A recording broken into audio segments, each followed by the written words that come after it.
Hello everyone, welcome back to the channel. This is Clash with Curbs. We're in Clan War League August 2020 and this is war number 3. Doing a recap on it.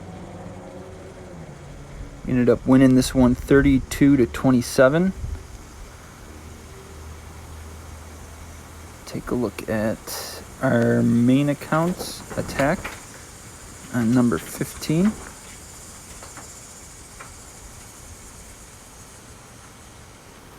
So the plan on this one is get an E-Dragon up in this area, queen charge our way in here, and then do a full send with miners in here, and then funnel the Barb King right there.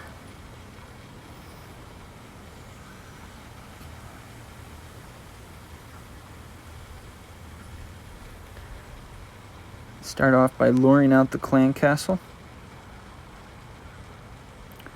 Looks like they've got 3 ice golems in there, so should be pretty easy to do. Get a couple Coco Loons. Archer Queen doesn't have a whole lot of fire on her, so we just let her work and let this E-Dragon get his maximum value. Beginning of this attack is a little bit slow moving, so I'll speed things up.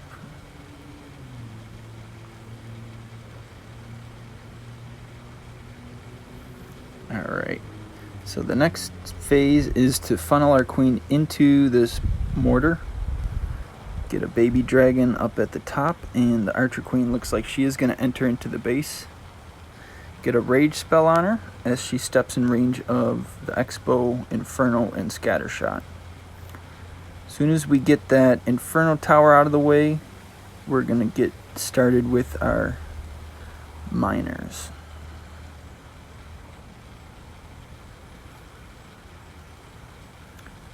Just get a freeze on that Scattershot, and here come the miners. So it looks like the eagle is going to target the miners, but it's only going to get 1 set of shots away. Put the Royal Champ and a Headhunter in on the enemy Barb King and easily take it out. In comes our Barb King, and he's setting a really nice funnel. Looks like the Wall Wrecker is going to be a little bit slow on this entry, and the miners get ahead of it and end up taking the Town Hall down, so we're going to pop the ability and open up the Wall Wrecker before its troops get too far behind. Out comes a P.E.K.K.A. and some sneaky goblins.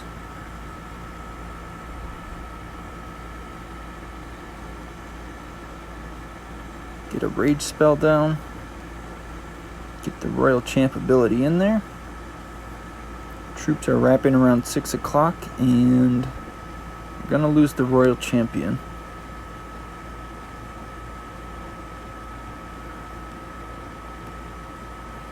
Kind of running short on time, and if you notice, we still have our poison spell.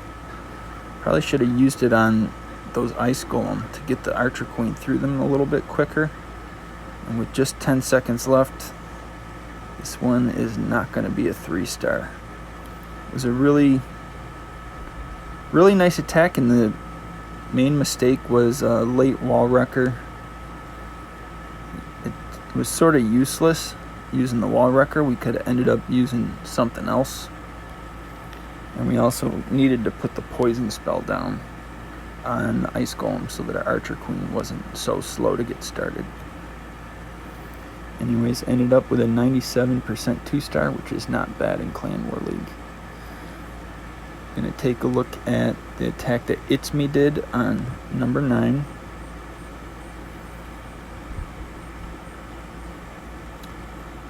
Spent a lot of time planning this attack out, and he's gonna come in from a northwest entrance. Gets a couple of early cleanup troops on these unguarded structures, and opens up the top section with the Super Wall Breaker and the bottom section with the Super Wall Breaker. In comes an Ice Golem and the Barbarian King. It's going to freeze up that Inferno Tower and the Archer Queen, and the Barb King gets through them pretty easily. Let's see how much value he can get. Gets most of this box cleared out, and just short of getting that scatter shot. Archer Queen is in onto here, so we gotta put a free spell down.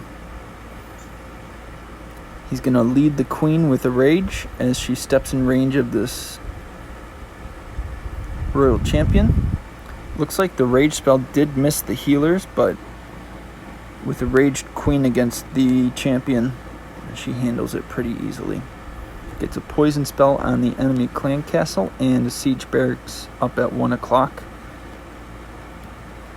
And Royal Champion in to finish off that scatter shot, and now he's going to do a full send right up the middle.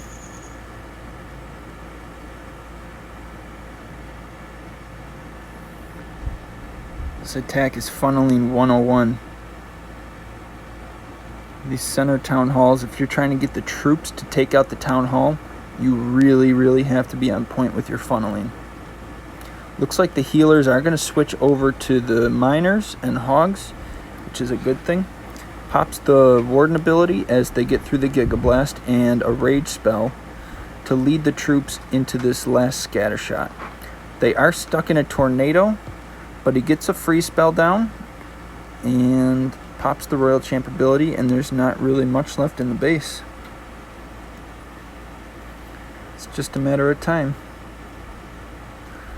So those early troops that he put up at the top, the minions and archers, did a lot of work, and that's going to be the difference in this attack. If his miners would have had to go clear all of that, would have been a totally different story. Part of our process now for most of the attacks is we'll post it on our Discord channel or talk about the attack in detail in our chat, or the clan chat, and just go over, you know, some of the entries and what troops we're going to use, and just sort of discuss the attacks, and it's really paid off. This is one of those attacks where he had this initial plan, but we came in with the idea that maybe the scatter shot wouldn't go down up at 12 o'clock, and also that the trash buildings at 3 o'clock could be easily taken out with very little camp space, and those small adjustments made the difference. Really nice attack by It's Me, and it just shows that this guy knows what he's doing. We're going to take a look at the attack on number 6. This one was Kennedy Knows, and he's going to come in with a Zap Sui Lalo. So he's waiting for that Archer Queen to get in range of the zaps, and he gets huge value from it. That's about as good as it gets right there.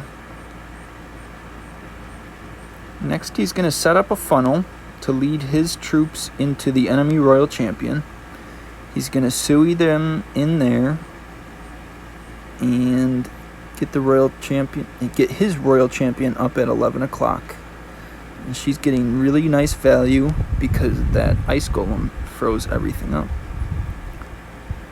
Gets the enemy Royal Champion out of the way. And let's see what his troops are going to do here. So let me just pause it right now. If you notice, the layout of the defenses are all in this very narrow path. This is what we call funneling. This is about as good as it gets. So we'll get it started back up. He's going to start his loons and lava hounds in.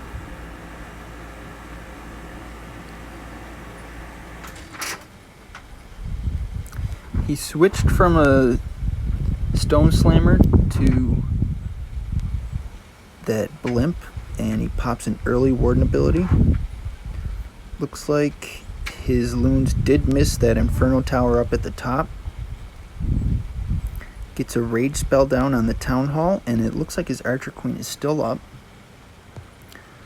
Dragon that came out of the slammer is doing some serious work. Going to get his, let's see where he puts his last haste. So at this point in the attack, he knows he's got to get those loons back up to the top. So he puts the haste in a spot where it's going to get all of the defenses down at the bottom and then launch his troops back up to the top.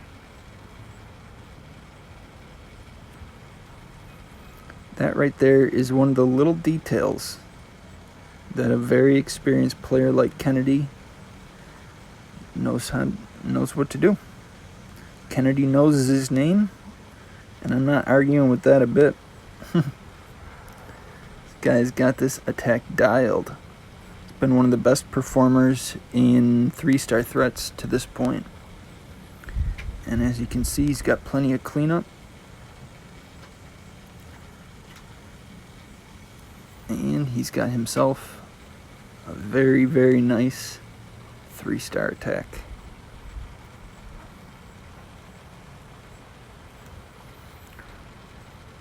We're going to take a look at the attack on number 1.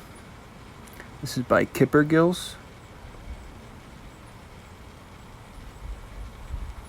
It's one of these bases where they sort of have all of the Inferno in one little group. He's coming in with the Sui Zap Lalo again. They're both using this attack pretty frequently. I think they use it in Legends League, and they're also using it in Clan War quite a bit. So he's starting his Barb King. Looks like he wants his Barb King to walk down towards that laboratory, and that's going to force the Archer Queen into this scatter shot. He still has an Ice Golem up, and he put a Headhunter into the enemy Barb King. That should help his queen get through it.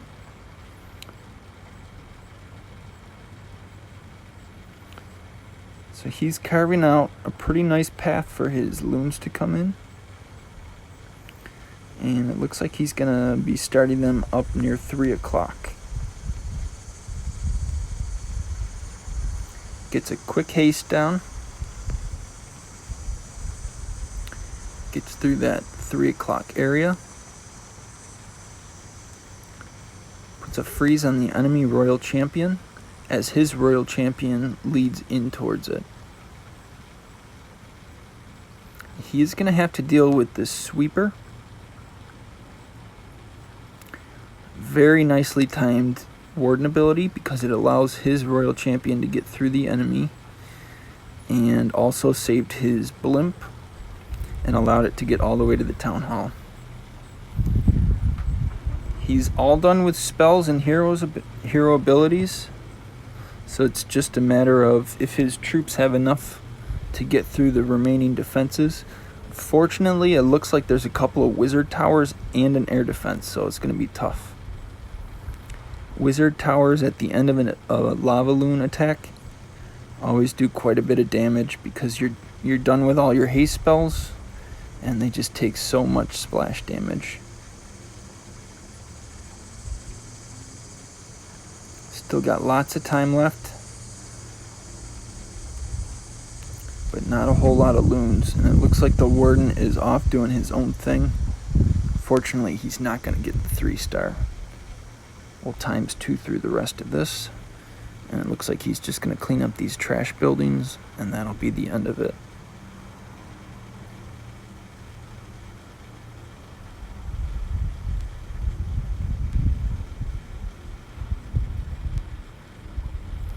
%. An awesome attack by Kippergills on their number 1 base. That's a big reason why we ended up with the win. 32 stars. Take that. Well, thanks for watching. This is Clash with Curbs, War number 3, and we will see you for War number 4.